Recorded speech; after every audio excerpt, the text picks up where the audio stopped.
பஞ்சி முட்டாயா பஞ்சி முட்டாயா சோஜாவோ படுத்துக்கிட்ட ஓமடி சாஞ்ச காஞ்ச மிளகு போல மீனை போல ஆஞ்சி மீனை போல ஆஞ்சி. என்ன கிளாஸ்ல ஒரே ஆட்டப்பாட்டமா இருக்கு? மிஸ் நீங்க லீவ் இல்ல மிஸ்?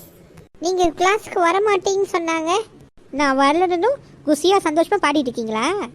இல்ல மிஸ், நான் கொஞ்சம் பேங்க் விஷயமா போயிட்டு வந்தேன், அதான் வர கொஞ்சம் லேட் ஆச்சு. இன்னைக்கு நம்ம பாடத்தை கவனிப்போம். உயிர்திணை அக்ரிணை பத்தி படிக்க போறோம். ரொம்ப சந்தோஷமா இருக்கு. சஞ்சு தெரியும்னு சொன்ன சொல்லி சஞ்சு அப்படின்னு என்ன சஞ்சு? உயிர்திணைனா உயிர் எடுக்கிறது, அக்ரிணைனா உயிர் இல்லாதது. நீ தவறா சொல்ற. யாருக்கு தெரியும் சொல்லுங்க? அது நீங்களே சொல்லுங்க, தெரியாதான் நாங்க சொல்றதுக்கு. ஏன் மிஸ் உங்களுக்கு தெரியாதா? வாயில ஊசி மிளகு வச்சு தேய்க்குண்டா உங்களை? நான் ஊசி மிளகா சாப்பிடுவேன் மிஸ். சாப்பாடை பத்தியே பேசிட்டு இருங்க.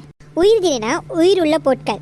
இப்போ எக்ஸாம்பிள் என்ன சொல்கிறேன்னா, இப்போ செடி கொடி இப்போ அதெல்லாம் இருக்க மீன் மனிதர்கள் இவங்களாம் வந்து உயிருள்ள பொருட்கள்.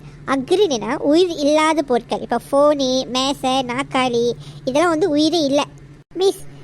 நம்மளுக்குள்ள வந்து கிட்னி இருதயம் ஹார்ட்டு கண்ணு இதெல்லாம் வந்து உயிர் இருக்கு. செத்து போயிட்டாக்க உயிர் இல்லை. பரவாயில்லையே கிஷோர் நல்லா சொல்கிறானே.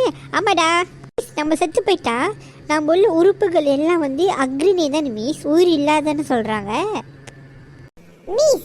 எங்கள் மாமா டாக்டர் மிஸ், அவங்க யார் இறந்துட்டாங்களோ அவங்களது வந்து ஆப்ரேஷன் பண்ணி இருதயம் கண்ணு கிட்னியில் எடுப்பாங்களே மிஸ். அப்படி எப்படி மிஸ் அதெல்லாம் உயிர் இருக்கும்? முண்டம் அது வந்து உறுப்புகள் வந்து எது பாய்க்க முடியும் அதை தான் எடுப்பாங்க. என்ன மிஸ் உடுப்பா மிஸ்? ஷர்ட்டுக்கெல்லாம் வந்து உயிர் இருக்கா மிஸ்? அரைஞ்சா பல்லுக்கெல்லாம் குட்டிடும். உறுப்புகளை நம்ம உடம்புல பாட் இருதயம் கட்னி அதுதான் உறுப்புகள் சொல்கிறேன். கம்ப்யூட்டர் யார் தயாரிச்சாருன்னு தெரியுமா? தெரிஞ்சா நாங்கள் இங்கே இருக்கோம். என்னது